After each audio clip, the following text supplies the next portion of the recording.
Red. Hey, were you watching? Who's Rose?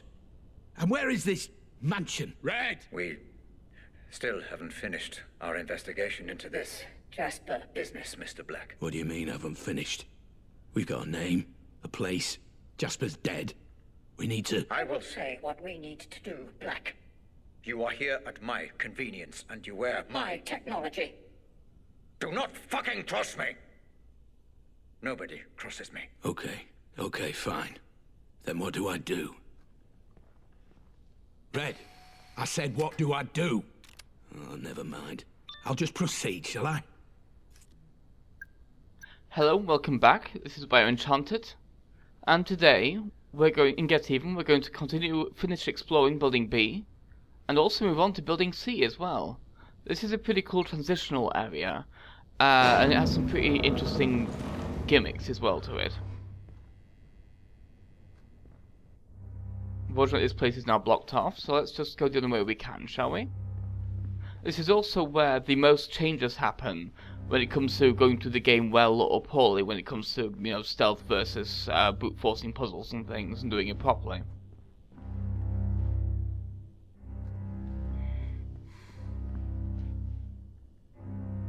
There's a lot of easily missed collectibles here, so I'm being fairly thorough, because a lot of these rooms are very kind of from very circuitous paths. So if you don't know exactly where you're going, it can be very easy to get lost.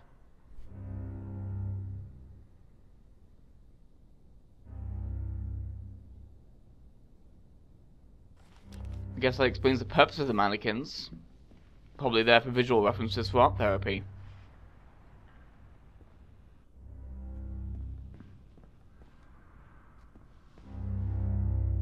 I like this little soft kind of bass line playing. It reminds me a bit of like Fantasia with the way it kind of builds the music over time. It's just this one does it much slower.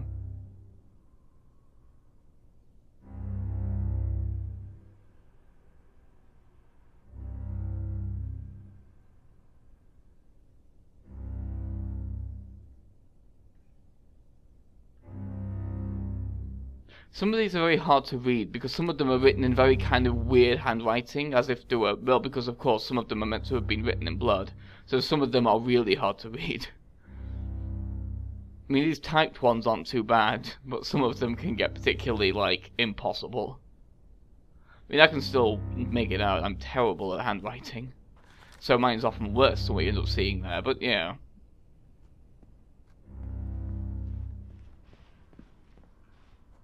This guy is one of the first major things that changes, based off mechanics from earlier in the levels. We'll see that once we've got a few more collectibles.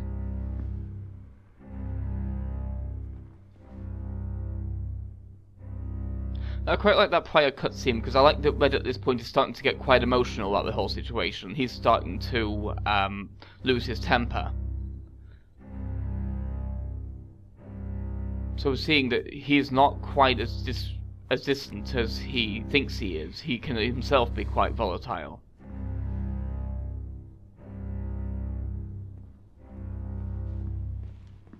Why did you do that? What? Well, why did you paint your prosthetic leg black? It's depressing. No, it's not. Yes, it is. And I was hoping you're cured. I am cured. Your leg was sick, remember? That's why I had to cut it off. I know you loved it, but Sometimes we have to let go of the things we love the most. how's the other leg? She's fine. Bit sad, maybe. Her sister was amputated. They were twins. I see. So maybe they should be together. Yeah, all right. I'll think about it. This doctor's an idiot. I think that's fairly obvious, though. This relates to that puzzle right at the beginning. Abandoned us. The puppet master left us. Well, not at the beginning, but before the wheelchair mountain guy. We had that puzzle to solve, you know, left is right and right is wrong.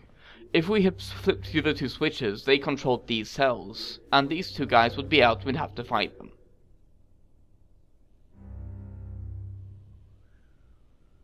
It's one of the smaller changes, and there are a few other things that will be. I'll mention that they will change, but I won't say exactly how. But that's kind of one of the milder ones, and one of the more obvious ways.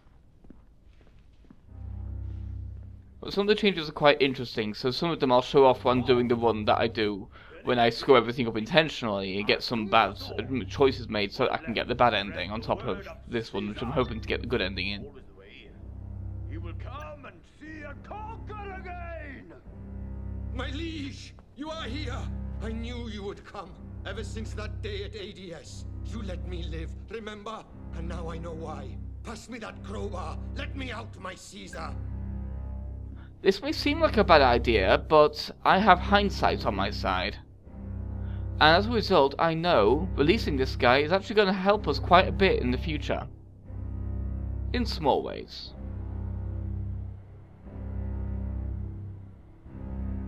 But yeah, obviously this guy's life completely fell apart after the stealthy run-through we did of ADS. Apparently, if you kill too many of the guards, he doesn't really show up, but I don't think I ever had that really happen, because ADS is fairly easy to stealth. Red's done a number on you too. Here, take this. Go. Praise you, my Caesar! This world is yours. It always was. I really like him, he's funny. Just the way he enunciates everything, he's like, praise you, my Caesar! He's just a really likable guy. Much like the Mad Hatter, he's a generic kind of stereotype for mental illness, but he's at least having fun with it.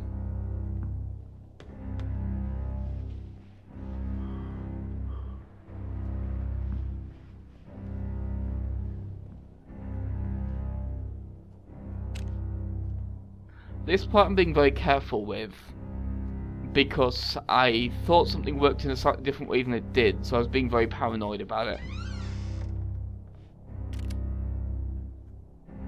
This door worried me.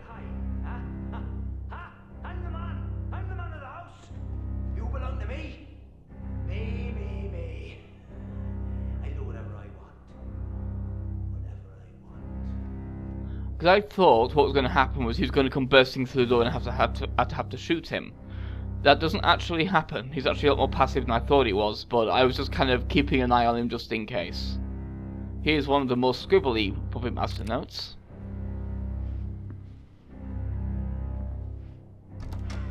Mine! There we go. One thing I quite like is that they have a bit of realism with making some of the handwriting be really hard to read, but they also give you that read text on screen button so that you don't have to worry about it if you don't want to, so they can make some of it look legible and some of it not have it be frustrating for the player. That's pretty well done, that. And here's a particularly interesting section.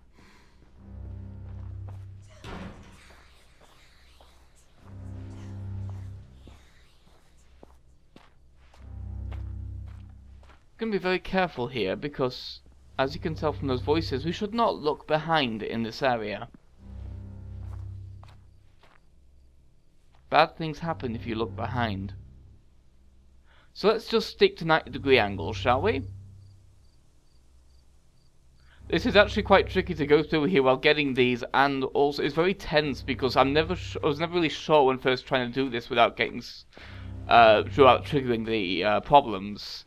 I was never quite sure how far it would allow me to turn, so I stuck to pretty much 90-degree turns. But here we are in Building C.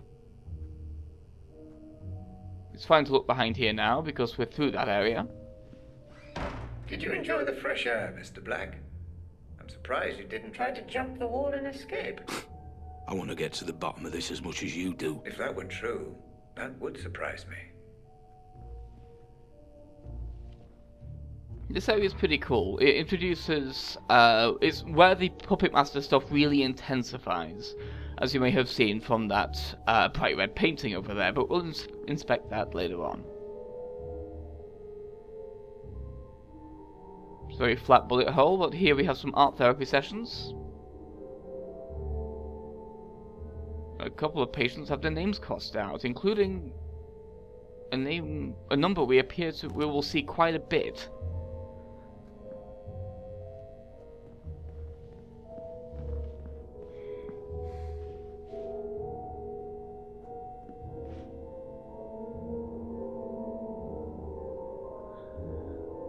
I quite like this kind of storytelling here, though, with the guy that made, like, leather clothes out of human skin. A little overly grimdark at times, but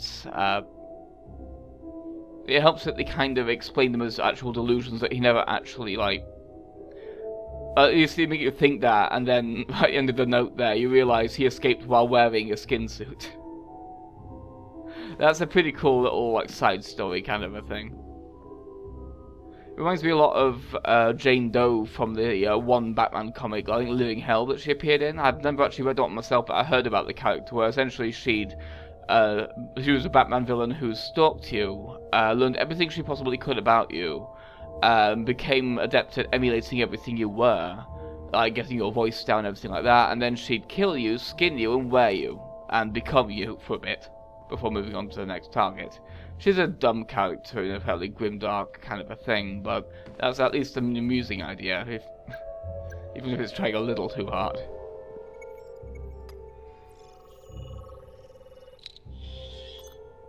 DNA found. One matching profile. Patient 219. Yeah, these seem the important number there that keeps getting crossed out is patient 219. DNA found. One matching profile. A lot of DNA on these Patient paintings. 219. Something tells me the Puppet Master's medium wasn't entirely water-based. May have been slightly hemoglobin-based.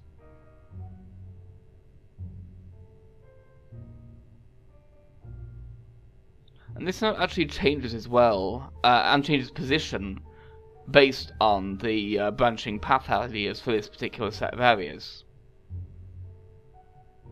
Of course, it's referring to the Mad Hatter. This guy really doesn't like the other inmates, especially the Mad Hatter. But he's an amiable enough guy, I like him. Speak of the devil! Hello, John! Ah, little black cat, in from the garden. Oh, are you enjoying the party? Shall I let you in? Open the cat flap. Yes, I would. Only someone's turned off all the water. If only some clever little cat could turn it back on. Do I look like a fucking plumber? Open the door. Yes, that's what we need. You can do it. I'll open the door. The button's right here. I'm too thirsty to push it. We must have tea.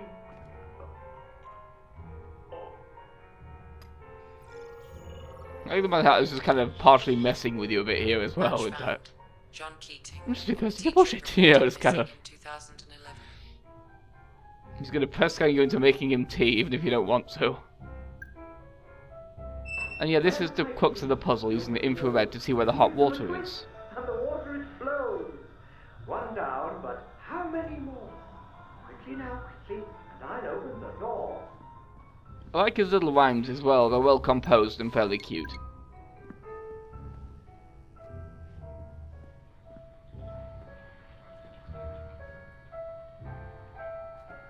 And you may actually recognise this part building C as well, with this particular messy set of stairs that we came down right at the beginning of the game before we came to the asylum proper.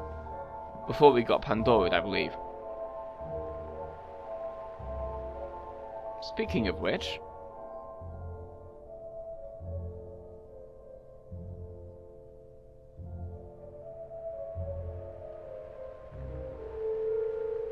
well, that's probably any kind of VR thing, really, isn't it? Motion sickness is a common thing with any headset. And here, for some reason, we see a server connection scheme. Well, how the, most likely how the Pandora connects to all the different parts of the databanks to do the different things it does.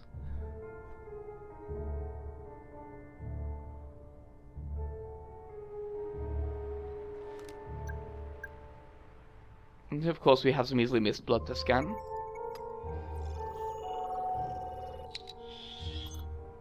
No matches in biometric database. Don't know whose, but yeah. It's there.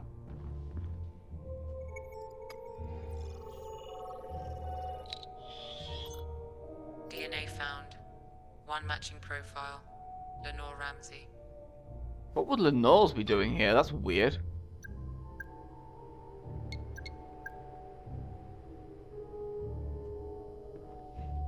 I kind of like some of these little text messages from the inmates. They're pretty neat.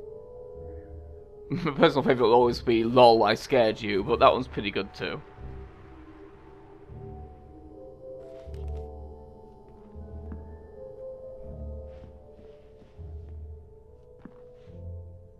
I need to fix this. I will not accept what happened to my daughter. Nor will I live with a wife who holds me responsible. I will find whoever did this. So Lenore will see the truth. So she will forgive me. And so things can go back to the way they were before all this.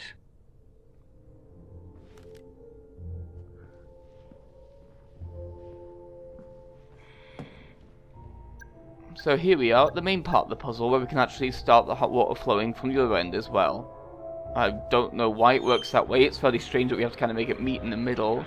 I'm assuming this pipe probably coming from the door out downstairs and then kind of looping around in a weird way. It's just a really weird kind of layout, and it doesn't really lend itself well to just following the pipes and finding where they go. It can be quite easy to miss a few of these cranks.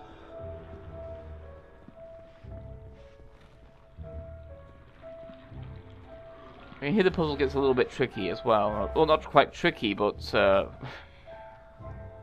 little bit silly. Silly? Intentionally obscured, I think would be a good way of doing it, because there's actually a secret pipe under there, in this little sink. Kind of tricky to get to it, but let's turn it. Oh, you did it! You did it! You saved the party! Oh! That wasn't one like two. Little black cat. You stuck to your promise, so I'll stick to mine. Do come inside. You look like you've been through the mill.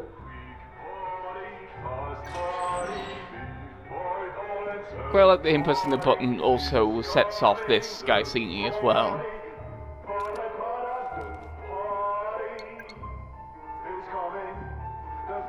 It does look like I'm genuinely happy that my dad sounds whenever you help him. He's just such a likable guy.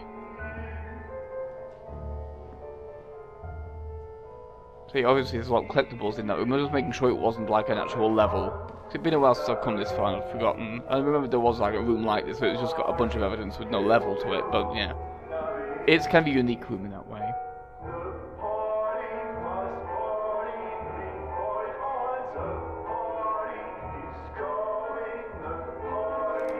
I quite like that the party's becoming more of an actual song here as well, more than like, before it was just the rhythm. And now we have... He was found dead in his cell this morning. His cellmate found out that Jared was an informer and killed him. Don't hesitate to give me a call if you require any more details of this unfortunate event. It's cool the kind of escalation they give it, where it starts off with just a bass line and a few basic chanting lyrics, and now we have an actual song to it as well.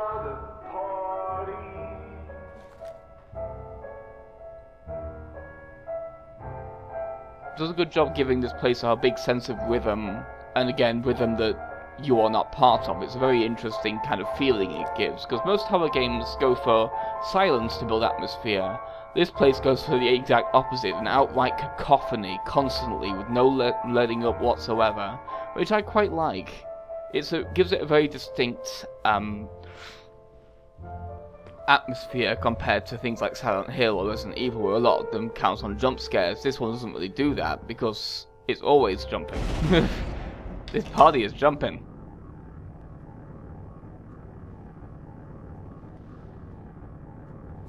How did you not know? All the time you were there. How did you not realize? You did this, didn't you?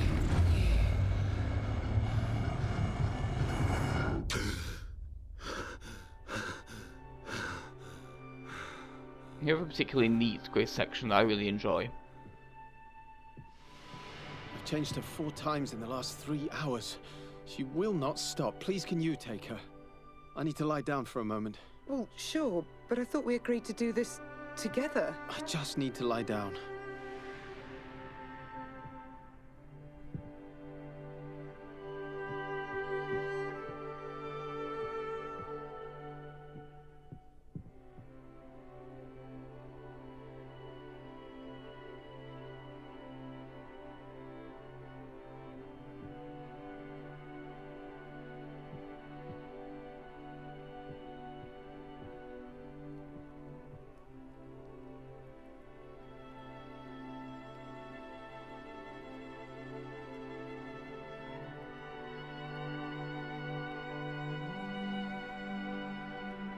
I quite like a lot of these notes don't really have much to do with the actual overall plot. They're just little day-to-day things that the family were doing.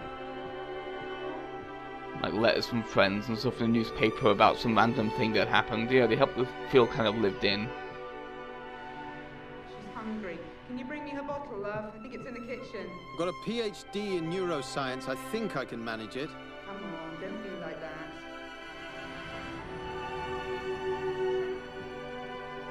Robert seems a little whiny right now, but to be fair, he's probably tired.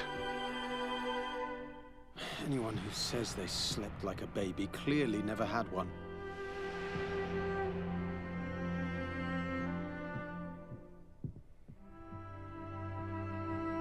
I feel Lenore's formally in work in progress Lenore paintings and I now were wondering if hung you up as wanted... well. What? It's me. Your son. Calm down, Mum. It's fine. Everything's fine. Yes, that's right. Are you okay? Right. No, it's fine. It's fine. So, Lenore and I were wondering. And here we see the birthplace of Ramsey's obsession with memories, to the extent that he made the Pandora his life's work. Oh, look, she's trying to talk to you. Adult brains, I understand. But this is just incessant, incoherent garbling. What on earth is she doing?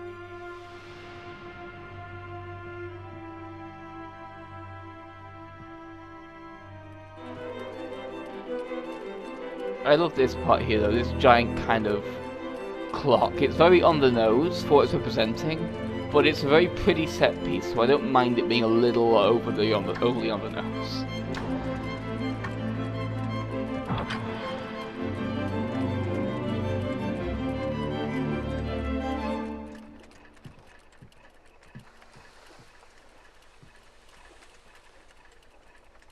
So the doctor said that Mum can't distinguish between the past and the present. It's all jumbled together somehow. How can a person forget so much? Why can't they help her remember?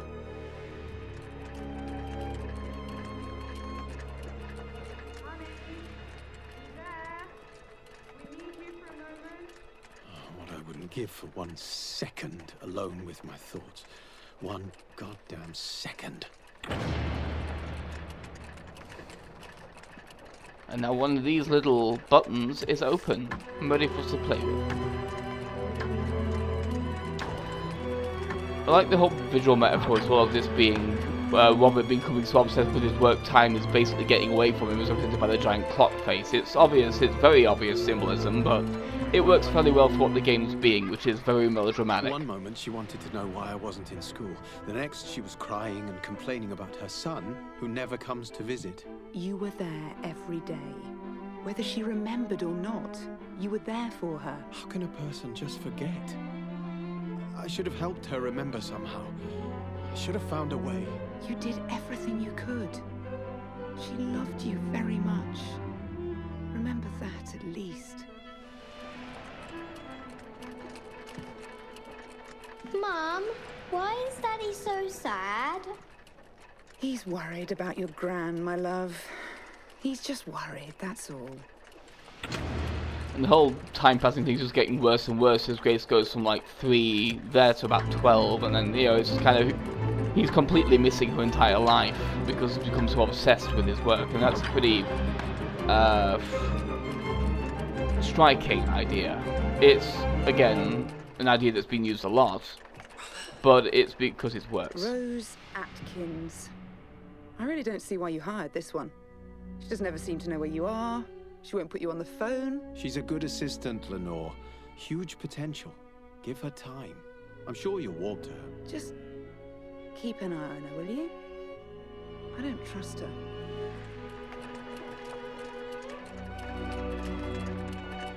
Grace said you promised to help with her science homework? Oh, shit.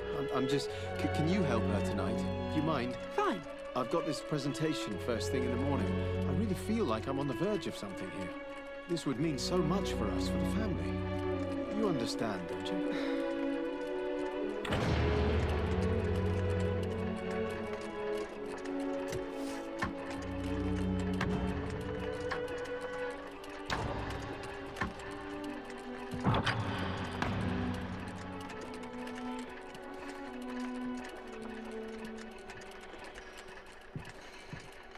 When's Dad coming home? God knows, my love. Maybe we should ask Rose Atkins when he'll be home. Maybe she'll even set up an appointment for us. You don't like her. I don't trust her. You don't trust her? Or you don't trust Dad?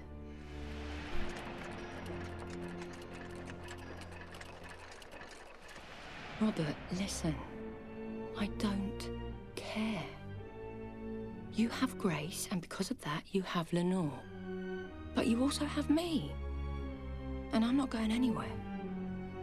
It won't be long before Grace is old enough to leave home. Until then, there's you and me and the work. For now, that's all that matters. I love you.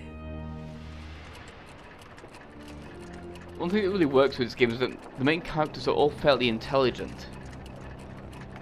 There's a lot of obvious plot beats being bandied about and teased at, but the characters are already starting to piece them together a little bit. Those memories, they're yours. Who those memories belong to is entirely irrelevant. They do not contain the answers we're looking for.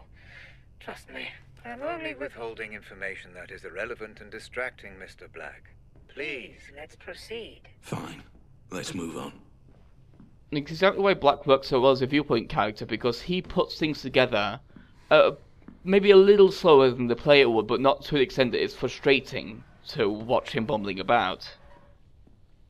A lot of these kind of like mystery games have protagonists that are just like incredibly stupid and take a long time to put this basic shit together. This mansion Rose's text referred to. I believe she meant Bertarelli Hall. Ring any bells? Should it? The Pandora will let us know either way. I've left a photo out especially. Focus on it and let's see what happens. Well, first of all, we have all evidence together, so let's do that first. Eric, is that you? Fuck, my head is killing me. I was out with Rose. I tell you, that girl is one fucking surprise after another. Who'd have thunk a girl like that would know how to party? She's pretty messed up though, man. You know all that stuff we were joking about before? Yeah, that. I'm serious.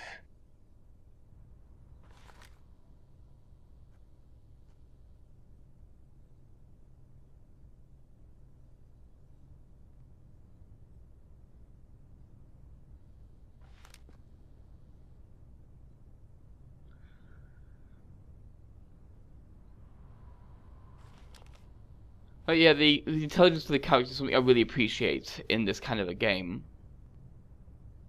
Like, everyone's growing suspicious of each other, of a variety of things, but no one really has anything concrete to go on yet.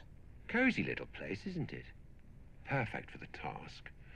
I'm sure our mutual friend would approve. Anyway, make yourself at home, begin your preparations. If you need anything, you let me know personally and I will take care of it. You have 3 weeks and no excuses. Don't disappoint me. This is also the point in the game where the game starts getting a lot more consistent in the plot, and it starts tying things together a little bit, starts connecting the dots a little bit, and letting the player work out the rest from there. Where the fuck are you, Jasper? Eric just called and says he hasn't heard from you since yesterday. If I find out you're on another bender the day before the job, so help me God. Do you have any idea how important tomorrow is? I need you on your A-game, Jasper. So if Eric tells me they found you sucking on a hash pipe again, I will chop your balls off with a pair of rusty fucking hedge clippers. Call me. I also like that this characterizes Rose fairly interestingly, because when she's with Robert, she's particularly like well-spoken, very calm, very patient. But when she's outside of the workplace and on edge, she gets a lot nastier. Rose is a character who's a little flat, in my opinion, as the kind of general character she is. She's a character that's been done a lot before, but I don't mind her too much. She's just my least favourite character in this thing. Which isn't bad for her, it's just good for everyone else. How deeply intriguing, Mr. Black. It seems you do have some memory of this place. Which means what? exactly? I wouldn't want to speculate at this point. I'm sure the implications will become clear. So, what am I looking for here? Rose? Jasper, perhaps even both? Let's just see what we can find out, shall we?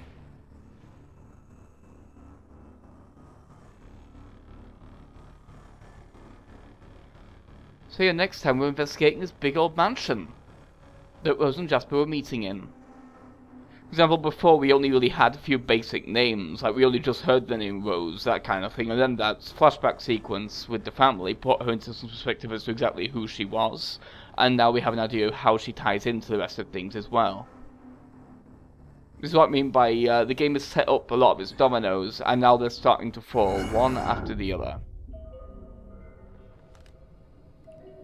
So one of them lands on the switch to detonate the bomb. The mansion's fairly small but an interesting level, dense and compact, but with a lot to see. But we'll see you next time for that. Goodbye.